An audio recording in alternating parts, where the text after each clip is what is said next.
tenemos a Héctor Chávez, el director de la película. Vamos a empezar una especie de conversatorio, ¿no?, sobre el documental, ¿no?, sobre cómo lo hizo, un poco de algo de su formación para conocer al director también y algo de su obra. Si ustedes tienen alguna pregunta pueden hacerla, ¿no? Pero nada, o sea, para ir ganando un poco de tiempo, ¿no?, y conocer un poco sobre el documental o sobre los Saicos, si es que no mañana un poco de eso. Les presento a Héctor Chávez, ¿no?, el director del documental. Lo acompañan Coco Herrera y Arnold Medina. No sé, un aplauso por ellos. Sería bueno si Héctor comienza hablándonos un poco sobre qué lo motiva a hacer la película, ¿no?, y cómo la realiza. Claro. Bueno, más que nada, esta es la segunda presentación informal, pero presentación al final de Saicomanía. La primera la hicimos en Lima ya hace casi un mes, y era un poco la idea también, después de Lima, presentarla en otras ciudades, y creo que Arequipa era obviamente un sitio que había que traerla. En Cusco estamos haciendo algo la próxima semana, y bueno, esto es un poco algo pequeño e informal, pero la idea también es hacer algo bueno y más grande en Arequipa de acá tal vez un par de meses. Lo de Saicomanía viene ya de hace 2 años o más. Yo no conocía a los Saicos y los conocí un poco de accidente. Me encontré con su música y me di cuenta de que, parte que me gustó, pues la historia detrás de la banda me pareció súper interesante.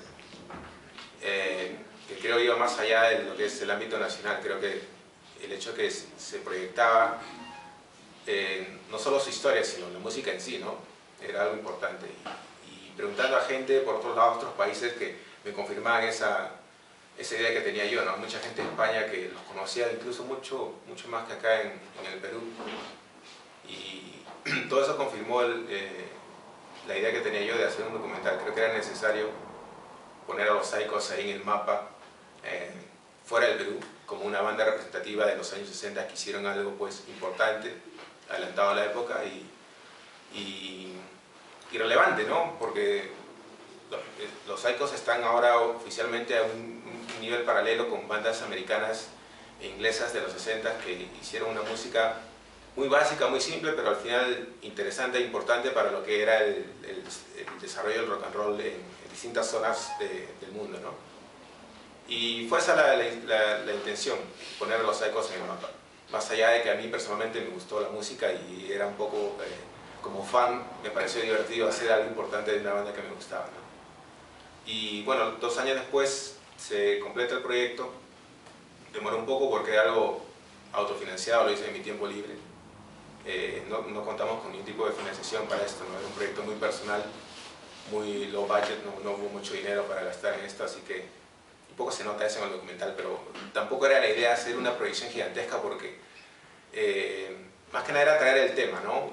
Meter el tema de los Saicos en el circuito nacional e internacional, más allá de tratar de impresionar con una producción grande o algo que hubiera sido bonito también, pero creo que no era tan necesario, ¿no? Un poco reflejando lo que era la banda también. La banda fue 4 muchachos que no tocaban, no eran pues unos virtuosos de la música, ¿no? Y se metieron a hacer rock and roll de la forma más básica y simple y salieron con algo pues muy impresionante. Un poco usando ese acercamiento de hazlo tú mismo, que es lo que refleja el punk rock, ¿no? Quisimos hacer lo mismo con el documental.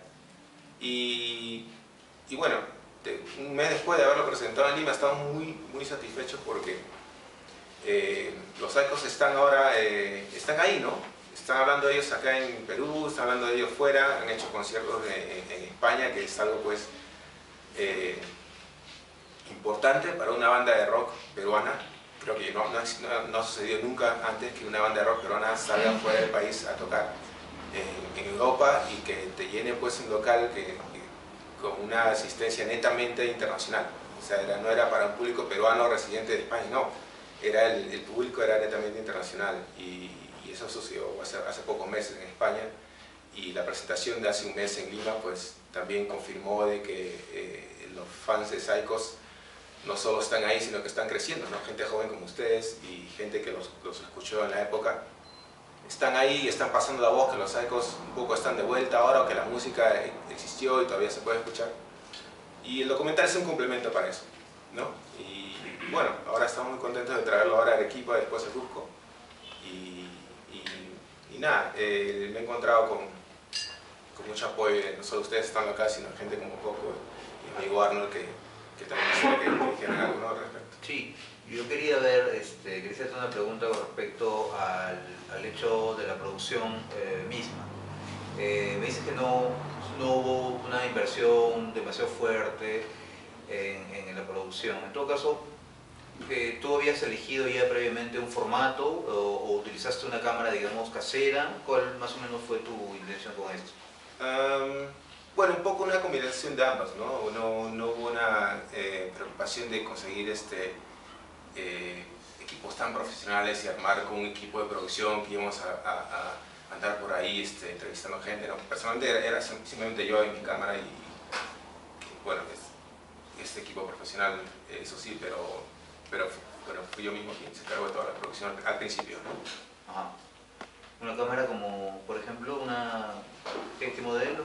No recuerdo ahorita, la primera vez que he cambiado como se han usado varios tipos de cámaras, la verdad, depende de la locación donde hacíamos las grabaciones, no fue una sola, ¿no? Ajá, ajá. Y no recuerdo este momento. Pero... ¿Y eso crees que pudo nutrir un poco o enriquecer un poco la estética, digamos, de la...? No, claro, porque yo soy creyente de que no importa qué tipo de cámaras tengas tú para hacer un documental, ¿no? O sea, ahora hay festivales documentales que se han hecho grabados con teléfonos, o sea que lo del equipo es relativo. O sea, no quiere decir que si tú quieres hacer un documental tienes que tener un equipo profesional, eso es falso. Ok, por ahí depende de lo que quieras hacer, ¿no? Pero eso no es un inconveniente que no tengas tu equipo. Por ahí tengas una cámara casera, una profesional, da igual. Hay una pregunta que para mí me parece muy fundamental. En el documental o en los avances que he visto, hay mucha gente que tú fuiste a entrevistar en Europa que los veía como, oye, esto se hacía en los 60 en Perú, que era muy genial. Claro. Cuéntanos un poco tu experiencia antes de llegar a ellos para decir, era gente muy ilustrada, gente que ya está, bueno, no sé, a un editor de Rolling Stones, a toda la gente que tú les preguntaste, oye, mira, esto se hacía en Perú en los 60 y ellos dijeron, qué genial que esto se haya hecho. ¿Cómo fue esa experiencia? Cuéntanos un poco más allá de lo que se puede ver del documental. Claro, eso viene de uno de los enfoques del documental era el tema del punk, ¿no? Ya. Yo no soy seguidor del punk, pero por ahí los psychos en el Perú sobre todo tienen una relación con lo que es el género, ¿no? Y bueno, yo un poco leyendo e investigando me pareció que era válida la apreciación de que por ahí ellos pueden ser la primera banda de punk, digamos, relativamente en la historia del rock. O sea, y creo que ese era un tema que había que debatir. Y qué mejor que ir a preguntar pues, a conocedores de Inglaterra y Estados Unidos, que son los países que en el papel fue donde se inició lo que es este movimiento, ese estilo musical, ¿no? Y nos encontramos pues por el lado de Inglaterra, Don Letts, era un DJ en la época del final de los 70, muy involucrado con la movida, con la gente de The Clash y Sex Pistols, ¿no? Y fue alguien que vivió desde el inicio el comienzo de ese movimiento, ¿no? Por el lado musical y por el lado cultural. Y por el lado de Estados Unidos nos contactamos con John Armstrong, que era el editor de la revista Punk. Y el mismo caso, alguien que estuvo involucrado desde el principio del inicio del movimiento punk en Nueva York. Y más allá de querer mostrarles la música de Psychos y decirles, mira, esto es lo que se hizo en Perú, la idea era simplemente que ellos, al escuchar la historia de la banda y escuchar la música sobre todo, pues me den una opinión de si es que podría esto validarse como una... podría entrar al tema de lo que es el punk rock, ¿no? Pese a la ocasión de la banda o al año sobre todo. Esa era la intención. Y en el documental se muestra eso, ¿no? ¿Cuál fue la reacción, lo que viste tú? Claro. No era planeado eso, pero bueno, fue un monstruo que ver a estas personas escuchando la canción por primera vez y relacionar eso con el país Perú, que ellos tenían una desconexión total de lo que es música rock y el Perú, ¿no? Ya. Entonces por ahí esa sorpresa que se ve que tú dices que es, Claro, me o sea, parece porque importante. en el documental, bueno, al menos los avances que he visto, pero no he visto el documental, los avances que se ve es que hay mucha gente impresionada porque esto se haya hecho en el Perú, o sea, un lugar donde el rock se hacía en covers. O sea, no había gente que creaba algo propio y ya con el simple hecho de que había una banda que creaba sonidos nuevos, diferentes o un poco desajustados a lo que ellos creaban en su mundo. Porque en ese tiempo, en los 60 que estaba en el escenario, estaban otras bandas que eran un poco más llenas de sabor comercial, etcétera, etcétera. Pero ya los años acá que llenaban coliseos, llenaban estadios. Claro, eso ya un poco más por la historia en sí, lo que sucedió en Lima, ¿no? O sea, Claro. se aleja un poco del tema del punk. Dime, ¿y has encontrado gente que ya había escuchado la banda o tenía alguna referencia de esto fuera? ¿O a todos les has introducido la banda? La palabra.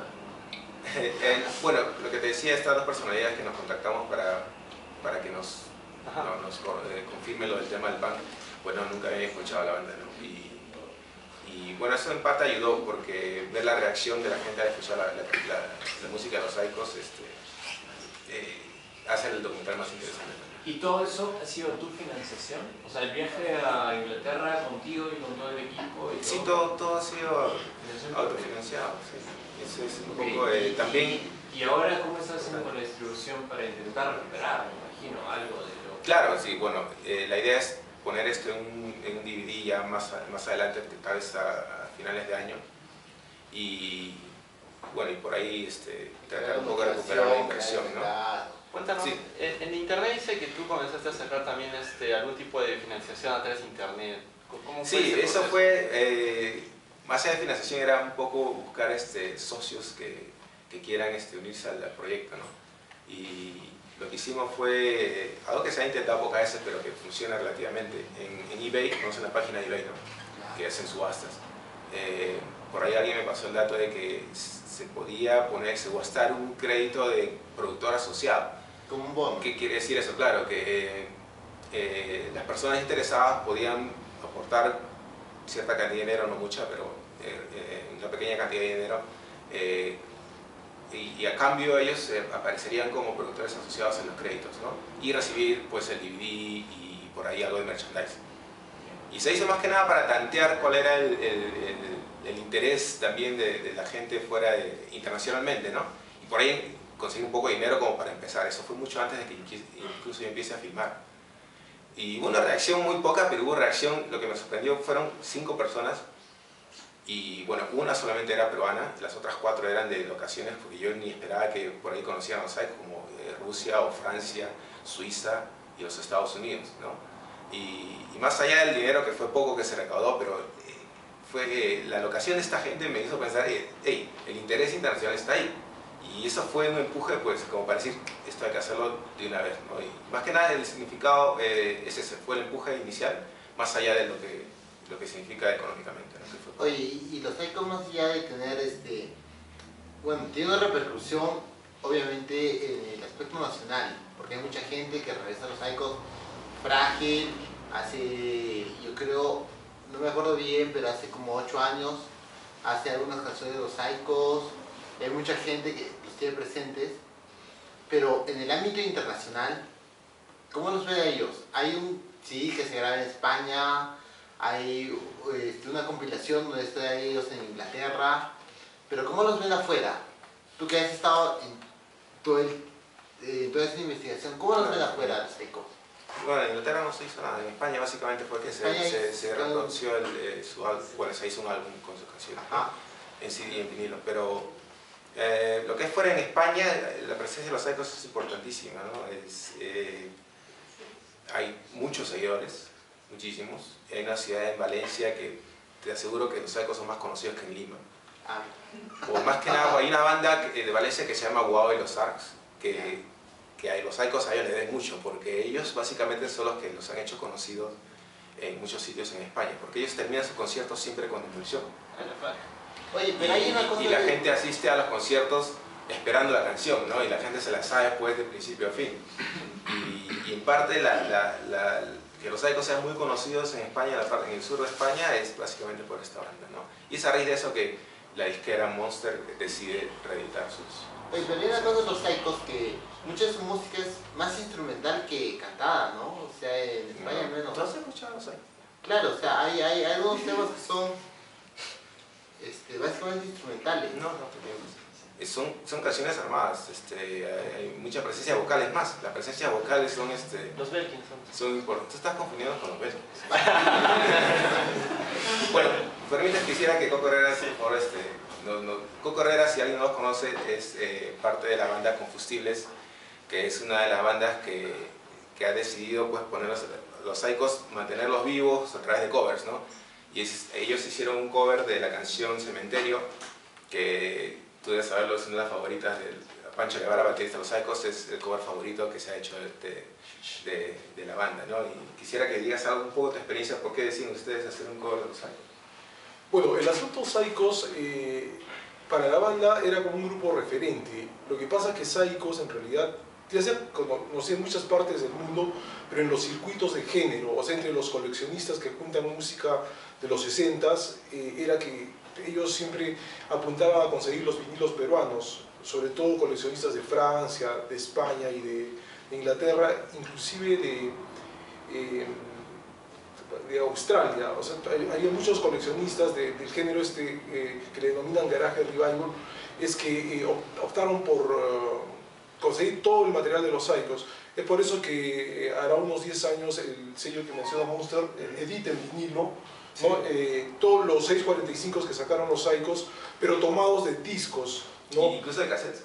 Claro, y de cassette, porque no todos habían conseguido... Los masters, nadie sabía que existían. Claro. Entonces ya es el asunto de los masters, o sea, de los masters originales, porque los Psychos grabaron en un sello independiente que es Dis Perú. O sea, los había tenido en calidad de depósito un sello de Lima, que era el sello Virrey, y es que hace como 3 años recién se pudo rescatar ese material y ya por fin sacarlo de las fuentes originales en CD.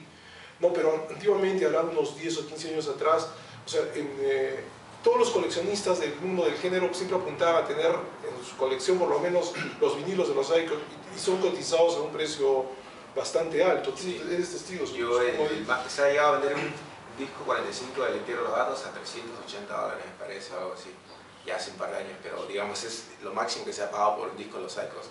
Ahora ya con las reediciones esos precios obviamente han bajado, pero bueno, eso te demuestra el interés de los coleccionistas. Claro, es más, o sea, si bien es cierto editaron 645, todos no tuvieron el mismo tiraje, ¿no? El que mencionas es de lo más raro y es un poco difícil conseguir, sí, ¿no? Muy difícil conseguir. Entonces, pero esta cuestión de la gente que empieza a buscar material peruano en los 60 ya data más o menos desde los 80s, porque esta gente como Paul Hurtado, claro, ¿no? Sí. Ellos en los 80 ya enviaban material peruano raro a coleccionistas de fuera, entonces como que ahí se fue difundiendo. Claro. Y hay muchas revistas que ya han hecho con el tipo de reportajes a los Psychos como Ugly Things, ubicas, ¿no? Una revista, son revistas importantes de varias partes del mundo dedicadas a este género que siempre les han rendido un homenaje a Psychos y siempre los han tenido entre sus grupos preferidos y siempre los mencionan. Claro, sí, es verdad, es verdad. Un poco es una pena que ahora, bueno, tal vez responsabilidad del documental o de los Psychos mismos que ya se han hecho ahora un poco más conocidos, entonces ese mito que había atrás de los Psychos como banda culto, como que ya no es el mismo, no tiene la misma fuerza que antes, ¿no? Pero bueno, creo que es importante también para que la banda sea conocida, ¿no? Claro, curiosamente, hará unos 10 años atrás, el fanzine peruano Sótano Beat era uno de los pocos que daba información de los Psychos, pero esta información la daba de una manera muy exclusiva, solamente como que ellos no tuvieran la información, fueran ellos de esa información y eran muy recelosos con consultar una información adicional. Entonces quizás esos fueron los primeros datos de los Psychos que se dieron a conocer a los lectores, ¿no? Sobre todo a la gente que siempre ha estado vinculada al rock y en este caso a este estilo, ¿no? de los Psychos. Claro, sí. Creo por el lado de que tal vez ellos veían a los Psychos como una banda, no sé, una banda oculta, una banda que solamente se conocían las canciones pero no a la banda, ¿no? Nadie sabía quiénes eran los integrantes o si estaban vivos o dónde vivían. Y creo que mucha gente quería mantenerlos así, ¿no? Que me parece bien, pero creo que se ayuda el hecho de que se les dé un poco más de cobertura y eso ayudó a que los Psychos pues, se rejunten otra vez. Creo que eso fue importantísimo, tenerlos tocando otra vez después. ¿Están tocando ahora? Ellos están tocando ya están, digamos que están activamente tocando, ¿no? O sea que... Tocaron en Lima, precisamente al final de la presentación del documental. Claro que de los Saicos, que son 4, uno falleció hace unos años atrás, el guitarrista. Entonces siempre el baterista, el cantante y el bajista. Creo que el guitarrista se había fabricado su propia guitarra, algo así. Hay, Sí, hay leyendas de que comía carne humana, no, y hacía cosas así. Sí, hay leyendas locas detrás de los Saicos, ¿no? Por Todos eso se sí decían puedes los mitos, contar ¿no? alguna, hay muchos mitos. Oye, pero aparte de eso, los Saicos acá en Perú, básicamente el circuito de la gente que hace música, creó una escuela o simplemente aparecieron los Saicos, hicieron lo que tenían que hacer y desapareció. Sí, pues sí. O no crearon una escuela, no crearon gente que realmente quería seguir eso que ellos hacían. Bueno, lo de la escuela, ellos, nadie forma una banda pensando de vamos a hacer escuela, ¿no? O sea, No, obviamente. pero sucedió lo que dices, ellos se metieron solamente durante 2 años a lo de la música, hicieron solamente 12 canciones y dejaron la banda. Pero ya eso quedó ahí, y bandas inmediatas como por ahí los Jokes mismos se influenciaron por ellos, ¿no? Más que nada por la actitud de hacer la música que tú quieres. Entonces hubo una escuela inmediata en las bandas que fueron activas durante el 67 y 69. Y ahí muere porque la actividad musical en Perú baja durante esos años o principios de los 70.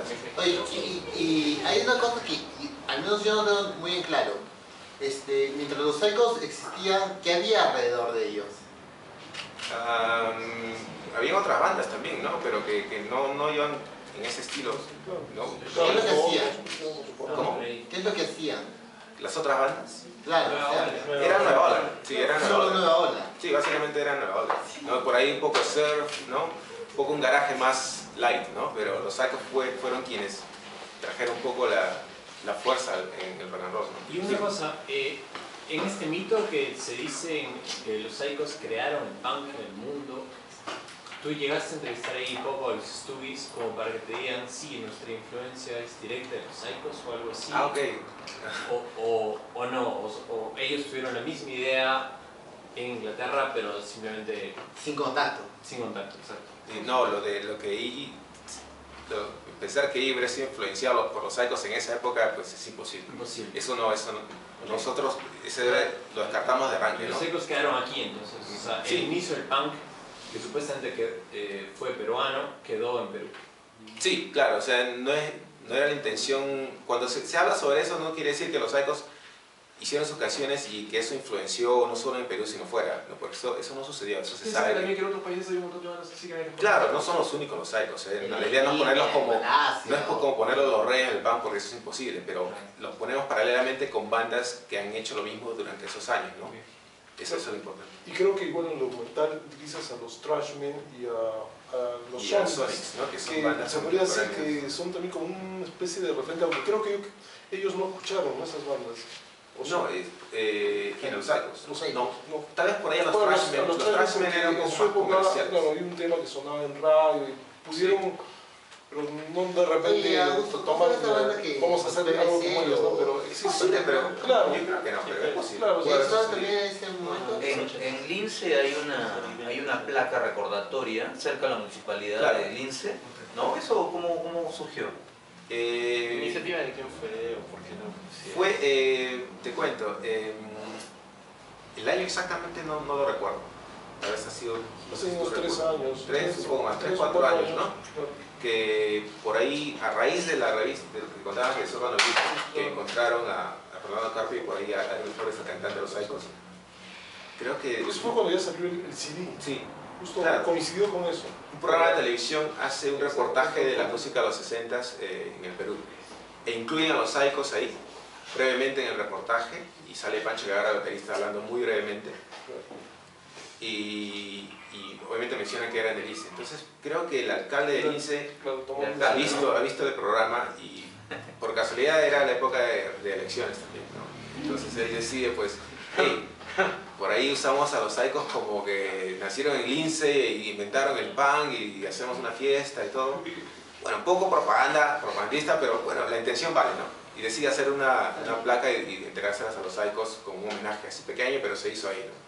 como la primera banda punk. Y dice ahí en la placa, dice primera banda punk en el mundo, ¿no? O sea, un poco... Oye, pero creo que en lo que has hablado, era un momento a nivel mundial donde acá en el Perú o en cualquier otro lado era el momento de hacer punk, ¿no? O sea, no tenían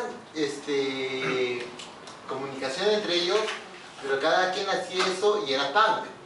Creo que era eso, ¿no? Sí, porque, te explico, punk, bueno, no hay ningún secreto detrás del punk. Lo que es el punk es simplemente hacer música de feeling, lo que te salga, ¿no? Algo básico, algo simple. Y eso le llamamos punk ahora. Claro, un poco ya por ahí se ramifica en distintos estilos y por ahí forzando la etiqueta, pues un poco se ha creado un género, ¿no? Lo que es punk, pero en general el rock and roll en general puede ser punk, o sea, un escritor puede ser punk, ¿no? Un profesor puede ser punk, que significa hacer las cosas con muchas ganas sin querer decir que tú estés totalmente calificado o tengas todas las cualidades para hacerlo, ¿no? Claro, que es lo que los Psychos hicieron, ¿no? Se metieron a hacer rock and roll cuando ellos pues Pero yo creo que también la relación con el punk va por otro lado, que el punk se caracterizaba por ir en contra, era contracultura, o sea, ir en contra de los medios masivos. Y yo creo que eso también pega mucho con la idea de los Psychos, porque yo por medio de Cocó, yo tuve la oportunidad de hablar, hacer una entrevista a Pancho Guevara, y él me contó que al último a ellos les ofrecieron ir a Buenos Aires a tocar, ¿no es cierto? ¿No te acuerdas, Cocó? Les ofrecieron eso. Y Pancho dijo, bueno, vamos allí, dijeron, si yo soy famoso aquí en Lince, con eso me basta. Entonces esa es la actitud punk, que un poco lo recogió los grupos punk de Lima, de la época, por eso el DF y toda esa gente recogen eso y no recogen solo la música, que tiene mucho de punk, sino la actitud. Sí, tienes razón. ¿Cuál es tu nombre? Perdón. César. Tienes razón. Un poco lo que le explicaba era el lado musical, lo que es punk, porque creo que es importante dividir las dos cosas, ¿no? El lado cultural y el lado musical. Porque el lado cultural con los Psychos es, lo que has mencionado es válido, pero básicamente eso, o sea, tampoco no había pues no se metían con la política para nada, no eran tampoco, trataban temas sociales, ¿no? Pero lo que dice sí, o sea, un poco la rebeldía de hacer las cosas diferente a lo que se hacía musicalmente en esa época, refleja una contracultura, sí, tienes razón. Pero sería un romanticismo un poco decimonónico, ¿no? O sea, decir lo que toda la gente, en contra de lo que la gente dice, ¿no? O sea, es un romanticismo bien traído a nuestra época, ¿no? El punk sería un romanticismo. Pero bueno, eso ahora lo conversamos nosotros, pero en la época los Psychos no hicieron música pensando en eso, pues no hicieron música pensando vamos a crearnos, o inventar el punk o hacer ideas filosóficas o sociales, no había nada de eso, pues ellos simplemente hicieron música. Tú has hablado con Bacho muchas veces y te das cuenta que la intención de ellos era divertirse haciendo música, nada más. Pero aparte de eso, en esa época, bueno, ellos estaban en un promedio de 18, 17, 18. Claro, o sea, entonces era como, tenemos esta edad, hay que hacer un grupo que tocaremos hasta cumplir los 20 y después era como una etapa. No pensaron que el rock igual iba a continuar muchos años, porque en el mundo igual, o sea, por esa época, 2 años antes había Beatles, Rolling Stone y todas esas bandas que a la larga han continuado. Nadie pensaba que eso pensaban que iba a ser una etapa, no de unos años. Y los Psychos pensaban eso precisamente, que era una cuestión momentánea, por eso que deciden también separarse y ya enrumbar, ¿no? Oye, Coco, de repente, no sé si vamos a ver el documental, pero hay una parte que nos encantaría que nos cuente, si es que no podemos ver el documental, cómo es que se juntan los Psychos. O sea, como tú lo dices, ¿no? Era para divertirse, era para hacer música porque nos gusta hacer esta música, pero ¿cómo es que ellos se juntan? O sea, ¿en qué momento es que ellos se juntan? Si puedo ver la mitad, va. Pero cuéntanos un poco, o sea, de repente ustedes lo saben mejor que nosotros. Pero yo pienso que es como cuando a alguien se le ocurre armar una banda, igual a ellos en esa época ya había unas bandas en Lima, entonces se les ocurre. Quizás el mérito de ellos era que eran una de las pocas o única banda que hacían música propia.